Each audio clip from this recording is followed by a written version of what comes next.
আছু সকলোৰে হৃদয়ৰ অনুষ্ঠান জাতীয়তাবাদী ধ্বজা বহন কৰা এই অনুষ্ঠানটোৰ লগত অসমীয়া মানুহৰ জাতীয় আৱেগ জাতীয় চেতনা জড়িত হৈ আছে। সদৌ অসম ছাত্ৰ সন্থাত কেতিয়াও উজনি নামনি মধ্য অসম বৰাক উপত্যকা ব্ৰহ্মপুত্ৰ উপত্যকাবোৰ থাকিব নোৱাৰে। এইবোৰ কোনোবাই যদি কৰিছে তেতিয়াহ'লে এইটো স্থূল মানসিকতা। আছুত সকলো পৰ্যায়ৰ সকলো স্তৰ সকলো জাতি জনগোষ্ঠী অসমৰ সকলো অঞ্চলৰ ছাত্ৰ ছাত্ৰীসকলক লৈ যিটো জাতীয়তাবাদী চেতনা ইয়াক আগবঢ়াই লৈ যাবৰ কাৰণে জাতিৰ সেৱা কৰিবৰ কাৰণে সদৌ অসম ছাত্ৰ সন্থা।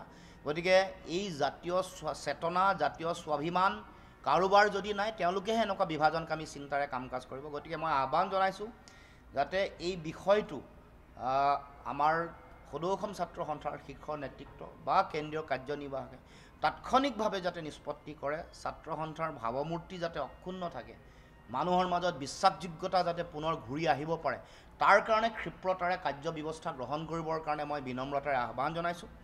আৰু মই এই কথাও লগতে ক'ব খোজোঁ যে গোটেই বিষয়টোক লৈ যি ধৰণৰ চৰ্চা চলিছে, যি ধৰণে গৈ আইনৰ মজিয়ালে পালে, মই আহ্বান জনাম বা মই আশা কৰিম যে সমগ্ৰ বিষয়টোত যাতে ন্যায় আৰু সত্য প্ৰতিষ্ঠা হয়। আছু সকলোৰে হৃদয়ৰ অনুষ্ঠান জাতীয়তাবাদী ধ্বজা বহন কৰা এই অনুষ্ঠানটোৰ লগত অসমীয়া মানুহৰ জাতীয় আৱেগ জাতীয় চেতনা জড়িত হৈ আছে। সদৌ অসম ছাত্ৰ সন্থাত কেতিয়াও উজনি নামনি মধ্য অসম বৰাক উপত্যকা ব্ৰহ্মপুত্ৰ উপত্যকাবোৰ থাকিব নোৱাৰে। এইবোৰ কোনোবাই যদি কৰিছে তেতিয়াহ'লে এইটো স্থূল মানসিকতা। আছুত সকলো পৰ্যায়ৰ সকলো স্তৰ সকলো জাতি জনগোষ্ঠী অসমৰ সকলো অঞ্চলৰ ছাত্ৰ ছাত্ৰীসকলক লৈ যিটো জাতীয়তাবাদী চেতনা ইয়াক আগবঢ়াই লৈ যাবৰ কাৰণে জাতিৰ সেৱা কৰিবৰ কাৰণে সদৌ অসম ছাত্ৰ সন্থা। গতিকে এই জাতীয় চেতনা জাতীয় স্বাভিমান কাৰোবাৰ যদি নাই তেওঁলোকেহে এনেকুৱা বিভাজনকামী চিন্তাৰে কাম কাজ কৰিব। গতিকে মই আহ্বান জনাইছোঁ যাতে এই বিষয়টো আমাৰ সদৌ অসম ছাত্ৰ সন্থাৰ শীৰ্ষ নেতৃত্ব বা কেন্দ্ৰীয় কাৰ্যনিৰ্বাহকে তাৎক্ষণিকভাৱে যাতে নিষ্পত্তি কৰে। ছাত্ৰ সন্থাৰ ভাৱমূৰ্তি যাতে অক্ষুণ্ণ থাকে, মানুহৰ মাজত বিশ্বাসযোগ্যতা যাতে পুনৰ ঘূৰি আহিব পাৰে, তাৰ কাৰণে ক্ষিপ্ৰতাৰে কাৰ্য ব্যৱস্থা গ্ৰহণ কৰিবৰ কাৰণে মই বিনম্ৰতাৰে আহ্বান জনাইছোঁ। আৰু মই এই কথাও লগতে ক'ব খোজোঁ যে গোটেই বিষয়টোক লৈ যি ধৰণৰ চৰ্চা চলিছে, যি ধৰণে গৈ আইনৰ মজিয়ালে পালে, মই আহ্বান জনাম বা মই আশা কৰিম যে সমগ্ৰ বিষয়টোত যাতে ন্যায় আৰু সত্য প্ৰতিষ্ঠা হয়।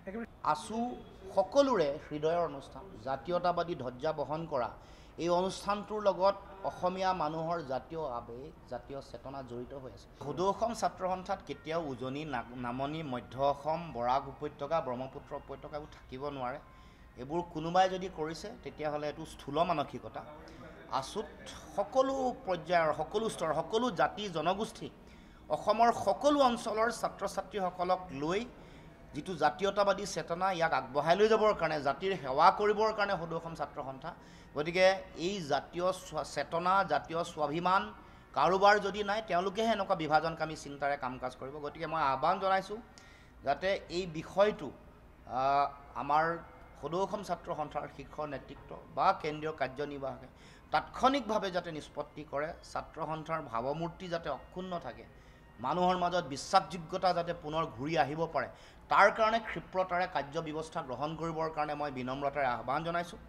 আৰু মই এই কথাও লগতে ক'ব খোজোঁ যে গোটেই বিষয়টোক লৈ যি ধৰণৰ চৰ্চা চলিছে, যি ধৰণে গৈ আইনৰ মজিয়ালে পালে, মই আহ্বান জনাম বা মই আশা কৰিম যে সমগ্ৰ বিষয়টোত যাতে ন্যায় আৰু সত্য প্ৰতিষ্ঠা হয়।